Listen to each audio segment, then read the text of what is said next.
G'day, Mike Rabs here with Rabs Rant for a Friday and trying to give you some tips. By the way, I've had a 100% increase the first 3 rounds. Got 1 the first week, 2 the second week, 4 last week. I'm after the perfect round. That just won't happen. Eels to play Panthers first game tonight. Should be a good one. Both coming off last start losses. The Eels were absolutely smashed by the Cowboys and the Panthers went down to the Rabbitohs. And I just think the Panthers, who have got a pretty good record at Parramatta Stadium, might get this one. The second game tonight is over in Perth at NIB Stadium in Perth. The Rabbitohs up against the Broncos. The Broncos weren't that impressive against the Newcastle Knights, even though they got the victory 24-10. I just think the Rabbitohs' performance against the Panthers was absolutely brilliant, and let's hope they can continue that form. And they've got a pretty good record in the West. I think the Rabbitohs will beat the Broncos. The Warriors to play the Titans. The Titans have got so much drama on the field as well as off the field. In the back page of the Telegraph today, a reported $35 million debt they have at the moment, and that is and has to be affecting the on-field performance. Johnny Cartwright has been quite critical of reporters asking questions about the off-field dramas, so I just think they're in turmoil up there on the Gold Coast. I think the Warriors will win this one in a pretty good fashion.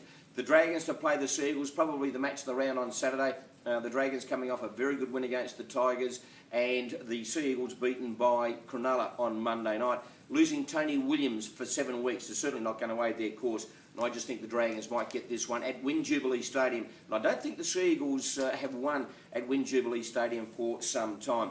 The Cowboys and the Sharks up there at Dairy Farmers Stadium should be a very, very good game indeed. The Cowboys in great form, 42-6 over Parramatta, and Cronulla Sharks, they were absolutely sensational on Monday night against the Seagulls. It was so good to see them get a win. They play pretty well up there, but I think the Cowboys might just have the edge.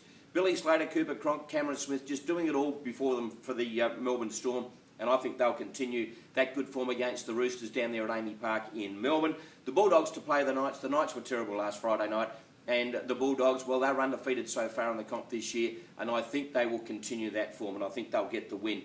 And the Knights, you're not 100% certain who's going to take the park. Tyrone Roberts has been named at 5'8", but I doubt very much whether he will start there, even if he's in the 17. Some talk that Kurt Gidley might come back into the side, but let's hope they don't rush him. The final game on Monday night, Tigers to play the Raiders. The Raiders have lost a few. Thurling's out of the side, Josh Dugan's out of the side. That'll be enough for me. The Tigers will be stung by the criticism for their forward-pack performance against the Dragons. They'll fire up. Gareth Ellis back in the side. I think the Tigers will be too good over the Raiders. Enjoy your footy this weekend. Catch you next week.